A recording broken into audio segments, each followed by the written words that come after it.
Баршаңызға сәлем достар, сіздермен мөлдір. Бүгін сіздерге өте жұмсақ, дәмді, қатпарлы болып шығатын самсаның рецептісімен бөлісетін боламын. Видеоны міндетті түрде соңына дейін қараңыздар. Ең алдымен қамырын дайындап аламыз. Суымызға тұзымызды қосып, араластырып, ұнға құямыз.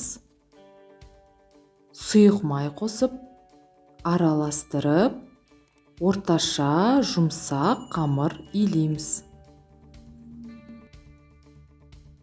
Қамырымыздың июі қанғанша бетін жауып 20-30 минутқа қойып қоямыз.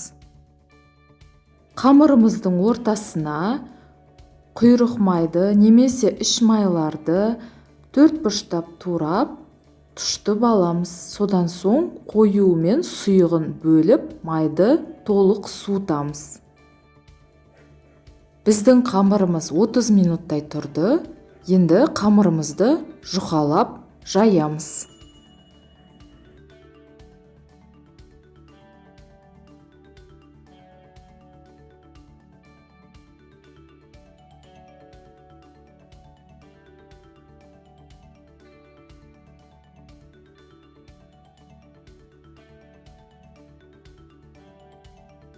Енді тұшыған құйрық майымызбен күнбағыс майымыздың мөлшерін бірдей көлемде алып, екеуін жақсылап араластырамыз. Жайылған қамырымызға бір тегіс құйып шығып, жағып шығамыз. Содан соң видеода көрсетілгендей рулет ұқсатып, қамырымызды ораймыз. Қамырымызды салафанмен орап, тоңазытқышқа жарты сағатқа қойып қоямыз.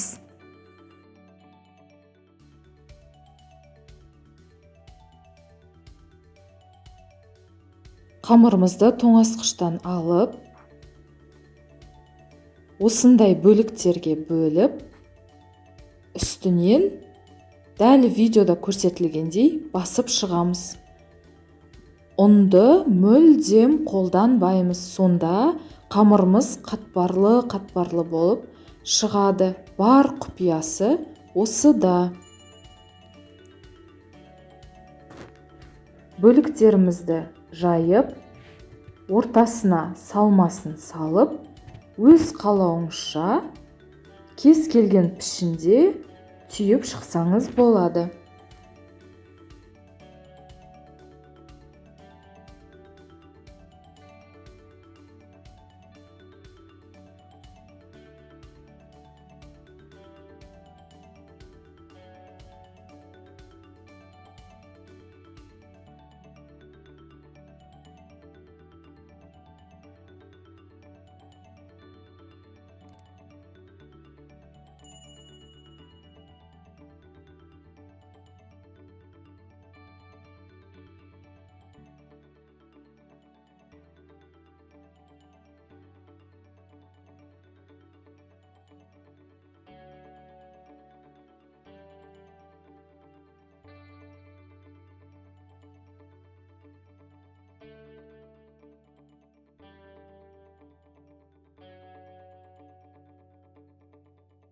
Самсаның бетіне жұмыртқа жағып, қалауыңызша әсемдеп, 180 градус қызып тұрған пеште 30 минут пісіріп аламыз.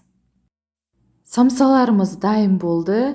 Өте дәмді, жұмсақ, қатпарлы, сықырлап тұрған болып пісті. Міндетті түрде жасап көріңіздер, отбасыларыңызды қуантыңыздар.